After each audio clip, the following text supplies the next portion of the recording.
innocent victims of the sharp cutting edge of the enemy's military action have learned they can turn to us for help, support, and security. And to the American serviceman, it is equally clear that the battles won with the sharp edge of our own blade are only a beginning. Ultimate victory in Vietnam will be won through the people, in the civic action that complements the military action through our determined and skillful use of the full blade.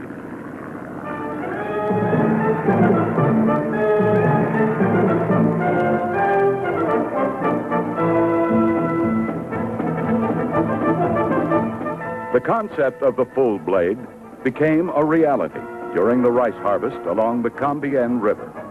A small number of village farmers had asked for help. They knew that in a few nights the Viet Cong would come to take what they needed in the form of a rice tax. So the men of the 1st Battalion, 9th Marines, moved inland on an operation called Golden Fleece, a classic example of civic action. On the surface, it might have appeared that this was just another grinding, methodical patrol. But in the coming days, the men of the 9th Regiment would not only save a rice crop, they would challenge more than a decade of communist control with America's first broad employment of the civic action concept in the Far East. Song Cam Bien, a rich, fertile, and very carefully cultivated valley. There is a proverb here that says, every inch of earth is an inch of gold.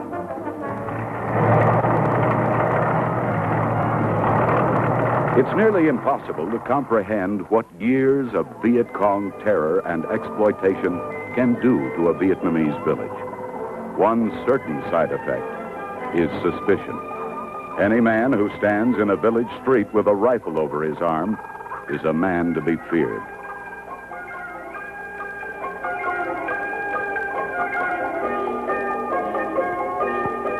But fortunately for the farming people of Song Cam Bien, there were others who weren't afraid. They told what they knew about the Viet Cong hiding places, talked about the enemy's leaders. The cutting edge would come first. Using village guides, Marine patrols would push the Viet Cong out of the valley complex. Then villagers in the area would be brought to a collection point, provided protection in their rice fields during the harvest. This would strengthen the people's desire to help themselves, a basic ingredient in the formula of security, ambition, and self-respect that is the hallmark of the full blade of civic action. As the first combat patrol swept southward through the tributaries of Song Cam Bien, a theory long held as gospel by the communist capital at Hanoi began to come apart at the seams. The Americans might fight in the Vietnamese countryside, but any real attempts at a genuine revolution in health, welfare, and self-sufficiency would be directed strictly toward the struggling central government in Saigon. This was the American way of doing things in the Far East. It was this postulate that the men of the 9th Regiment and their village guides began to pull apart during the first moments of contact with a Viet Cong stronghold.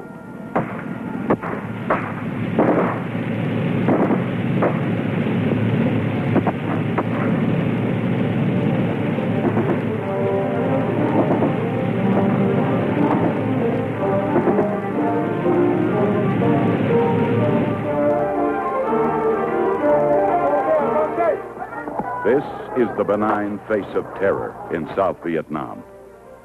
To the farmers and peasants, he is a warrior of the seven-headed dragons. He operates best in a small group close to where he was born and raised. In these natural surroundings, he has identified with and helped to destroy all local governments of the immediate countryside. He has killed or threatened to kill all who would speak on behalf of the government in Saigon. He can hardly be expected to know the meaning of the words self-help, self-respect, and self-realization. 27 of his kind and their stolen weapons of war were captured by Marines during the first day of military operations near Song Cam Bien. But even then, there were areas of doubt. One of the Viet Cong's special talents is the ability to blend into a crowd of innocent men. With their initial military objectives secured, the Marines prepared to implement the full blade. If it could liberate the hearts and minds of the people of Song Cam Bien from old Viet Cong influences, if it could work in this small corner of villages, this second phase of war might one day spread over all of South Vietnam.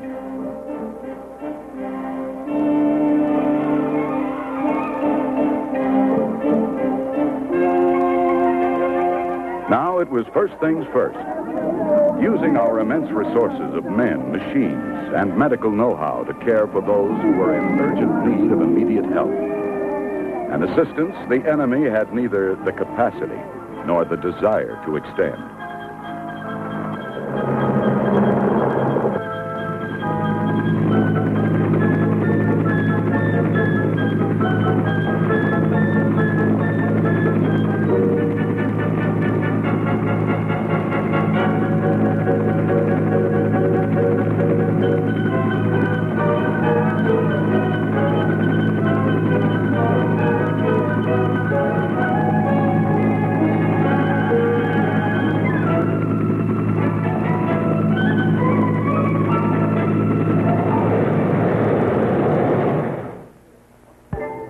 For the men ashore, there was still much more to do.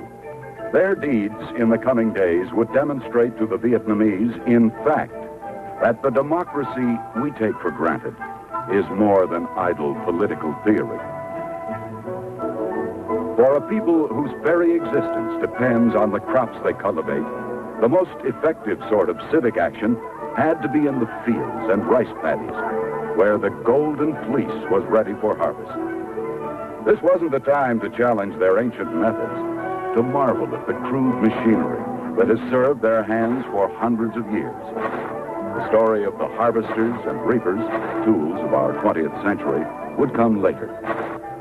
The important job was to bring in the crop to safety, away from the still very real threat of Viet Cong attack and direct gangland-style collection of rice tax, a tax that in the past has amounted to as much as 75% of the crop. To bring in the golden fleece of the native harvest, the same amphibious tractors that had carried the American servicemen into military action were used now to implement this phase of the civic action. The people, too, had to be brought in from the fields to the collection point. Here, they were given a safe haven, while the diplomats in dungarees brought to a conclusion a people-to-people program that began 10,000 miles away in the homes, churches, and businesses of the United States. They carried out a program which did more than words to dispel the distrust born of years of unfriendly propaganda.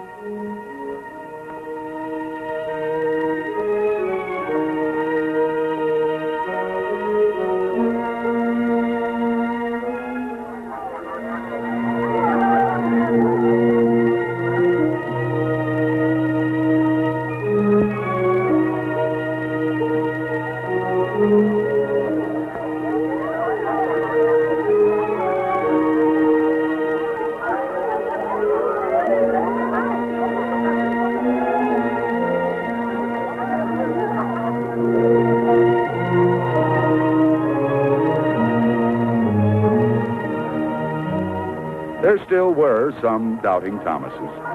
But in Vietnam, as everywhere else, there is still one sure route to the heart of a man.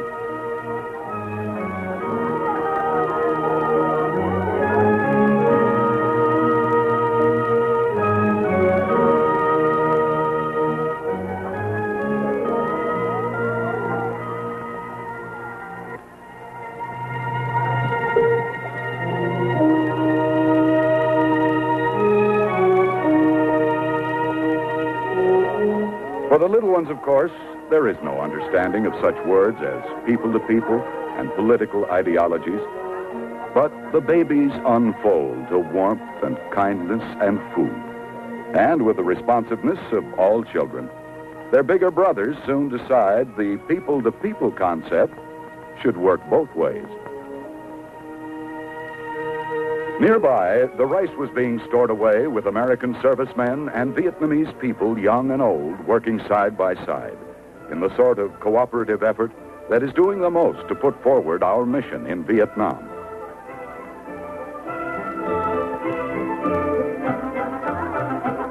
To the Vietnamese, every bit of the crop is vital. The straw of the rice stalks is transformed into the mats on which they sit, the ropes that tie their bundles, the sandals on their feet, even the roofs over their heads. And every single grain of rice is cherished.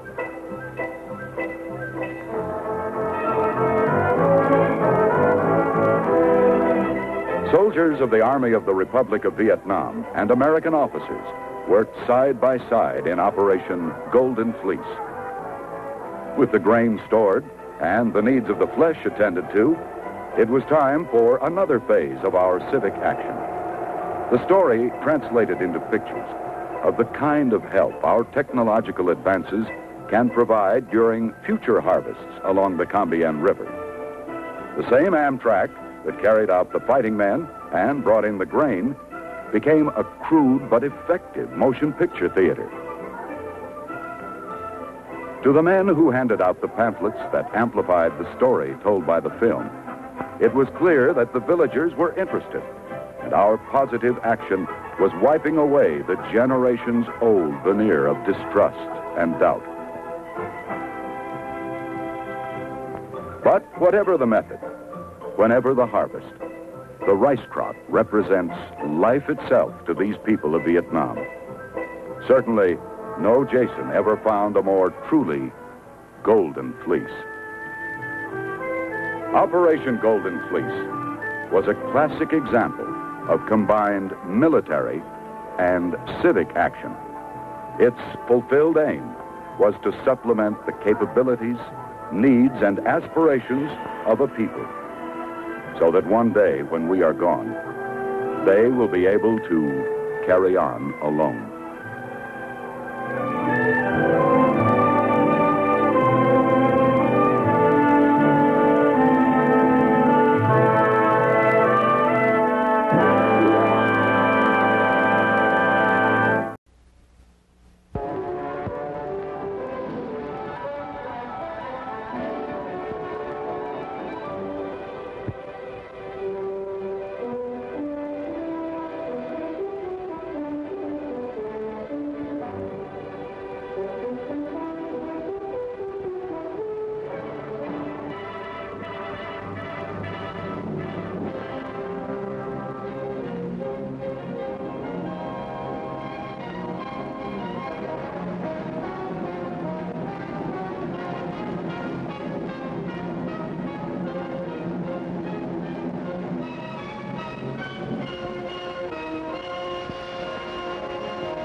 In the late 50s and the early 60s, American naval advisors working with units of the South Vietnamese Navy observed the terrain and considered the tactics which will one day confront the small boat Navy. All along the 1,500 miles of South Vietnam's coastline and in the endless waterways of the Mekong River Delta, 9 million acres of fertile wet rice paddies and farmlands, the only practical means of transportation for farmer and businessman, fishermen and tourists, government loyalists and Viet Cong is by water. Uncontrolled, this normal activity provides the VC with a continuing opportunity for smuggling and infiltration. It is clear to American naval observers early in the war that an essential step in denying this most populous area of South Vietnam to the Viet Cong would be the development of patrol craft suited to the task of controlling these lanes of transportation and communication. Some existing craft come close to fitting the requirements. The U.S. Navy's LCPL, originally designed for amphibious operations, is quickly singled out for assignment in Vietnam. The WPB, an 82-foot Coast Guard cutter used throughout U.S. waters, is one of the first craft to arrive for duty. Today, the Coast Guard and Navy work hand in hand on coastal patrol. More advanced designs are studied.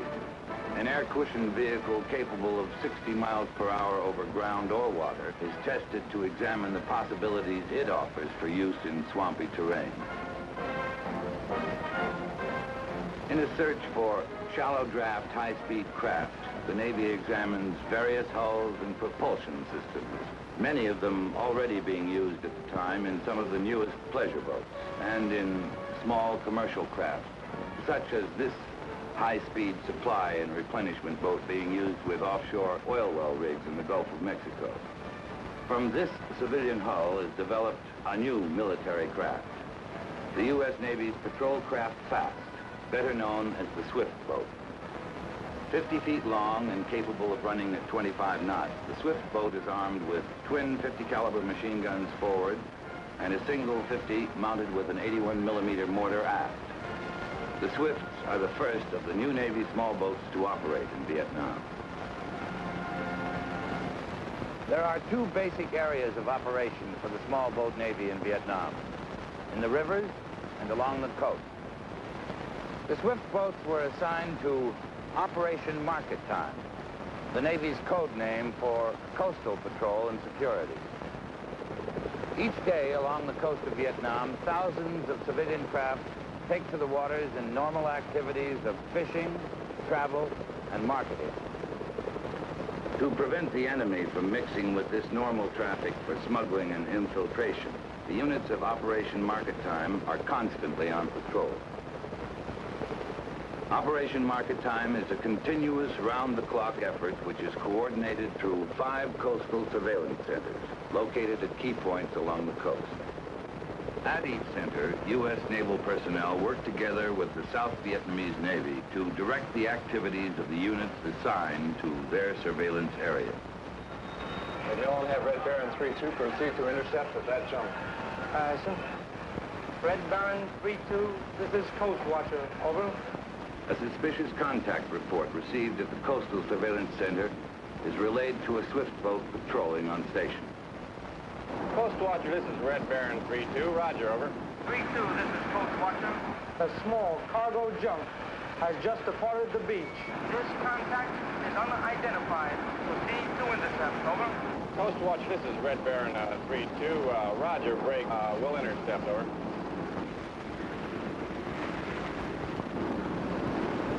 Set general quarters, prepare to board and search. The Swift boards hundreds of junks each day, searching for possible Viet Cong contraband, separating it from legitimate cargo. Because papers may have been falsified, holds are opened and inspected. Identification cards and cargo manifests have to be checked. If contraband is found, or if their papers are not in order, the men will be turned over to Vietnamese authorities. But the majority of people who encounter the American Swift boats are legitimate fishermen or merchants. And an important byproduct of Operation Market Time is the goodwill exchange between the American sailors and those who are operating within established regulations. Swift boats have also assisted in many special operations. The 81 millimeter mortar gives the Swift the capability to support friendly troop operations or defend Vietnamese outposts along the coast. In a firefight, the Swift's 50 caliber machine guns have been used to support reconnaissance teams, amphibious assault, and cover the evacuation of wounded from combat areas. Coastal patrols comprise the largest phase of Operation Market Time. But there is another phase, Operation Stable Door. in which the U.S. Navy has formed a protective screen around the merchant ships which must wait in Vietnam's harbors until cleared to unload their vital cargoes. On a hill overlooking the merchant ships is the harbor entrance control post, in which a 24-hour surveillance is maintained over all movement in the anchorage area. Listener, 3-3, this is High Post, over. The other half of this harbor defense team is a detachment of U.S. Navy gunboats, which patrol among the merchant ships themselves. Listener, 3-3, this is High Post, over. High Post, this is listener 3-3, over. High Post. Eagle Watch, recon, reports, large fishing junk entering your area. Eagle Watch suspects he is changing course to avoid your patrol. Can you investigate? Over. High Post, this is listener 3-3, roger. Have contact visually, we'll intercept, out. The stable door patrol boats move among the anchored merchantmen, guarding from any possibility of Viet Cong attack or sabotage, which could come in the form of underwater swimmers, mines, or small boats. They are especially wary of civilian craft that enter the immediate anchorage area or move in an unusual manner. Suspicious junks are stopped and searched. Cargoes are inspected, and identification papers are checked. Stable door patrol boats also work with divers of specially trained EOD or explosive ordnance disposal teams who are skilled in the detection and disposal of mines which could be planted by Viet Cong swimmers. By constantly checking the hulls of anchored merchant ships, these EOD divers have contributed heavily to the success of Operation Stable Door. Less than a mile from the anchorage on a hillside near Vung Tau is an illustration of a different phase of small boat Navy operations in Vietnam. In addition to their strictly military duties, the men of Operation Market Time contribute to many programs of civic action. In this case, helping an Army nurse who has almost single-handedly adopted an orphanage. Throughout Vietnam, the Navy, along with other services and agencies, is committed to people-to-people programs like this one. These men go beyond their normal routine to do this work, and yet it may well be that in the long run, these extra voluntary efforts in civic action will prove to have been just as important as their regular military duties on coastal patrol. From the harbor here at Vung Tau to the inland port of Saigon, it is 45 tortuous miles of a twisting, turning river called the Long Tau. What makes it hazardous is that the Long Tau winds through a 400 square mile area of mangrove swamps and waterways known as the Rung Sat, the evil place. From the air, it looks drab, forbidding, uninhabited. But to the Viet Cong, it represents a continuing opportunity to sink one of those merchant ships, to block the shipping channel, and stop the flow of supplies to Saigon. Here on duty in the Long Tau is another detachment of the Small Boat Navy. Take him in. Take him forward. All clear. 48-1. Each morning, just after the first light of dawn, the MSB's, U.S. Navy minesweeping boats, cast off and begin to sweep the river. Quicksand 1-1. All right, 12. 5 Charlie. The MSB is 57 feet long, wooden hulled, and charged with the single vital responsibility of keeping the river free of mines. To do this, the crewmen deploy special minesweeping gear. It is designed so that when the sweep has been set to drag behind the boat, special blades attached to the cable will cut any control wires or mooring devices attached to the mine. Once the gear is out, the six-man crew settles into what has become a familiar team. Long hours of methodically moving up and down the Long Tau, periodically resetting the sweep gear, standing guard, and more hours of sweeping. This, too, has become part of the daily routine. Somehow, no one remembers exactly how, these men have established their own small people-to-people program. It's not much. Cigarettes, soap, a few items of food left over from their daily ration. But every day as the minesweeper passes this small settlement on the riverbank, the welcoming committee is ready. And in a way, the hand of friendship is extended.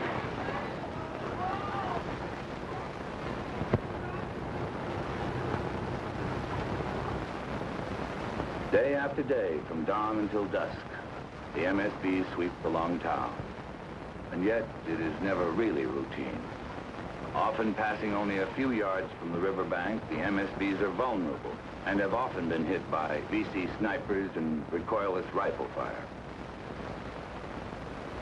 On October 9th, 1967, the minesweepers of Detachment Alpha, Mine Squadron 11, were awarded the first Presidential Unit Citation of the Vietnam War for extraordinary heroism in action. The Navy's code name for patrol and security operations on the rivers of Vietnam is Operation Game Warden. The minesweepers are one part of this effort, but they are by no means alone. At the end of the day, the minesweepers returning to their base near Na Bay pass by a pier where another branch of the small boat Navy is preparing to send out its night patrol. Also based at Na Bay are units of one of the Navy's newest craft, the River Patrol Boat, or PBR. The PBR, developed from an existing civilian pleasure craft, has been redesigned and equipped for use in Operation Game Warden on the rivers of Vietnam. I'll be the patrol officer, Stingray 1. Cover boat will be Stingray 1-7. We have friendly ambushes located tonight here and here. These are the men who ride the PBRs. Their mission is to conduct continuous patrols day and night, denying the use of the waterways to the Viet Cong for the transport of men, supplies, or communication. 2300 in the dark of the moon, and the crossing attempts tonight will probably occur sometime between 2300 and 0300. I want one boat positioned in here all the time. The other boat will patrol through the complete area. Each boat carries a 4-man crew, consisting of the boat captain and helmsman, a forward machine gunner manning twin 50s, and an aft gunner manning a single 50 with an M79 grenade launcher. The PBR is a high-speed fiberglass boat, drawing only 18 inches of water, with no propellers or other hull protrusions. It is powered at speeds up to 25 knots by water jet pumps, which not only drive the boat, but also steer it. Here in the Rung Sat, the primary mission is to keep the shipping channel secure. For the PBRs, this means constant patrol, checking out any suspicious craft or unusual activity along the shore.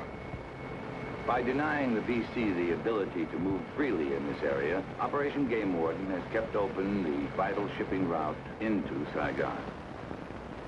In addition to their important contribution to the security of the Rung Sat, PBRs operate at several other locations in the Delta.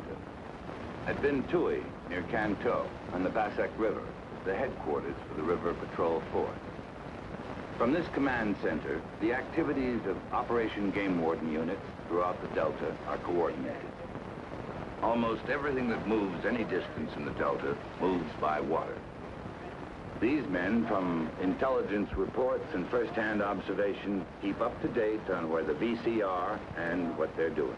Don't have any support in there other than the Seawolves. We can get them for you in about 6-7 minutes. Make sure you've got your ammo checked out, your chow. Make sure you've got all your charts up to date.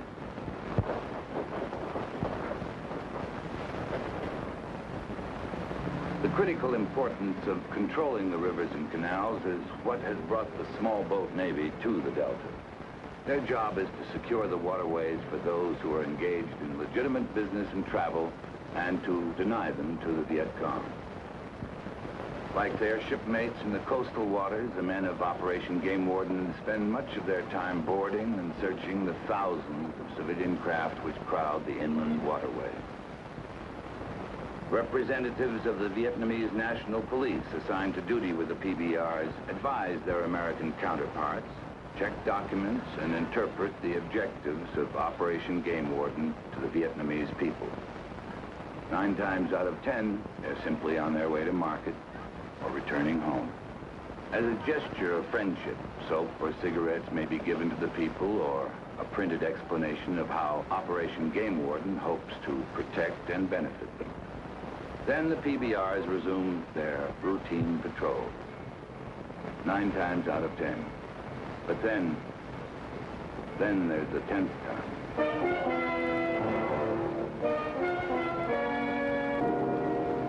Warden X-ray 1, this is Warden X-ray. I have sampan crossing up ahead. Break, I will attempt to intercept. Take off.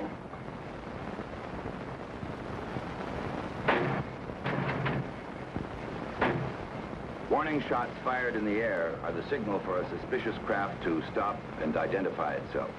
Warden X-ray 1, this is Warden X-ray. Seems to be heading to the beach. Take area under fire. Try for maximum results, over. A junk or sampan that turns to run from a PBR has something to hide. And in VC territory, the PBRs don't take any chances.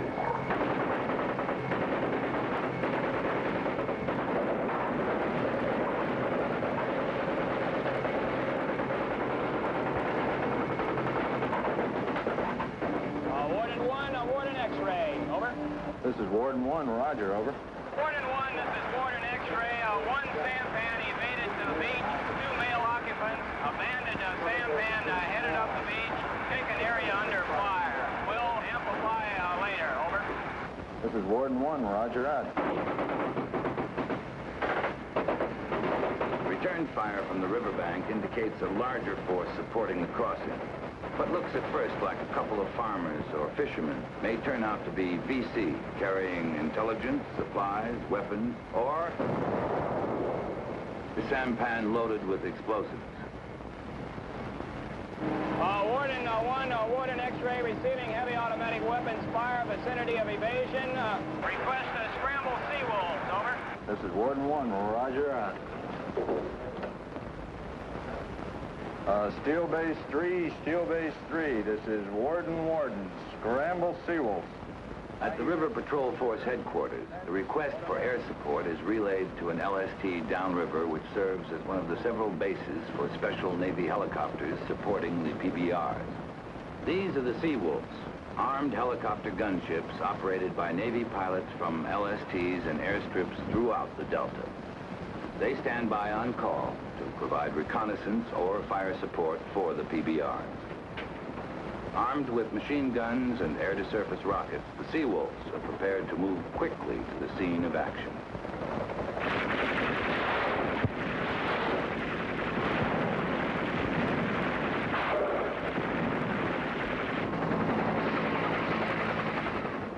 By working together, the PBR Seawolf team can deliver that extra measure of firepower which gives the edge to the small boat Navy. With nightfall, the Delta undergoes a subtle change, for the night presents a special challenge. The Viet Cong take advantage of the hours of darkness to activate their lines of communication. For the PBR crews preparing for night patrol, there is the knowledge that now is when they're most likely to encounter the VC. Again, they move out to their stations in pairs. Through the long, warm night, they maintain their vigil, either moving quietly along the river or lurking, silent and invisible, at the location of some suspected VC crossing point. Night patrols by the units of Operation Game Warden have sharply limited the mobility of the Viet Cong guerrillas in an area where they once moved almost at will. On many nights, back in the dock at Binh Tui, at about the time the PBR night patrols are arriving on station, a small band of men working silently behind the scene is preparing to move to an undisclosed location downriver. To them, the darkness of the Delta night is an ally and a friend. These are the Navy SEAL teams, so called because they operate on sea, air, and land. The SEALs operate in hostile and restricted environments with almost no support.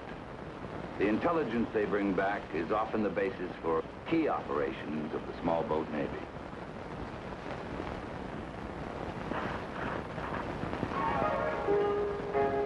One of the bonuses provided by the introduction of the PBRs in the Delta has been the opportunity for expanded programs for civic action. By getting to know the people in the towns and villages throughout their patrol areas, the men of the Small Boat Navy have become familiar with their needs and have found ways to help them. Usually, it is the basic things which are important.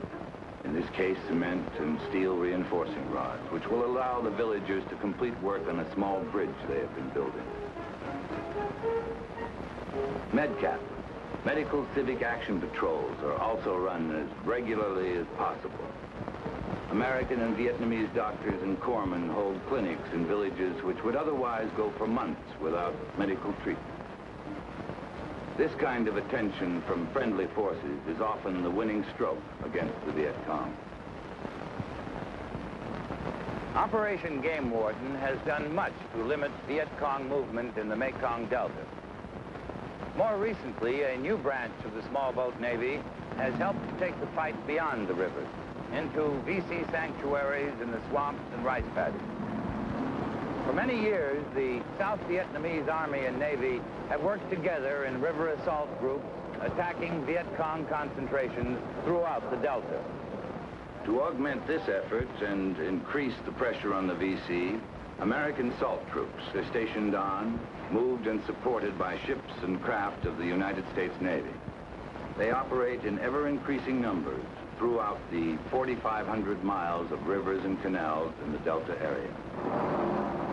This is River Flotilla 1, an American fighting force designed for riverine warfare, with barracks and support ships which serve as mobile bases, capable of moving quickly from place to place in the Delta. The Navy craft assigned to accomplish this job have been adapted specifically for operation in the rivers and canals of Vietnam. The ATC, Armored Troop Carrier, which transports the assault troops.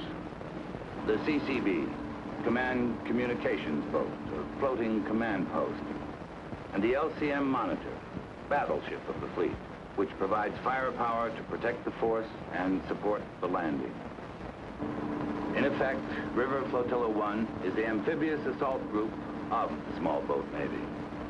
The assault craft move the troops from the afloat base to the scene of the operation, often several miles away. In a typical search and destroy operation, as the force approaches their objective, they move from the main river channels into narrower streams. The landing areas are softened up with fire.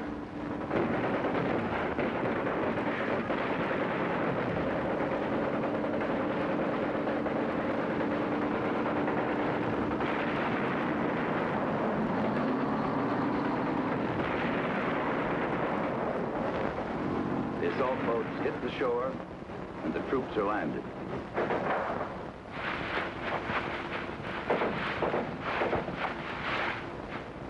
The operation may last 2 days or as long as a week. While the troops are ashore, some assault craft are assigned to form a blocking force and provide gunfire support if needed. Others return to the base to stand by. When the operation is over, the troops are picked up and returned to the mother ships. Later, the entire flotilla will move to the scene of the next operation. In a sense, the modern United States Navy, attuned to the advanced technologies of the space age, has had to adjust to the unique nature of the conflict in Vietnam. The demands of coastal patrol and river warfare have produced new craft and new tactics to meet the situation. Vietnam has given birth to a new breed of sailor. Unprepared at first, he has developed the craft and weapons to do the job. Unskilled, he has studied and learned the ways of the river. Trained to military accomplishment, he has achieved many of his greatest successes through civic action. He sailed not upon the seas and oceans of the world, but on the local waters of a small country in Southeast Asia. He is a member of a proud new rank of men who have taken a step beyond convention to accept a unique, new challenge in Vietnam. A challenge which has been met by the Small Boat Navy.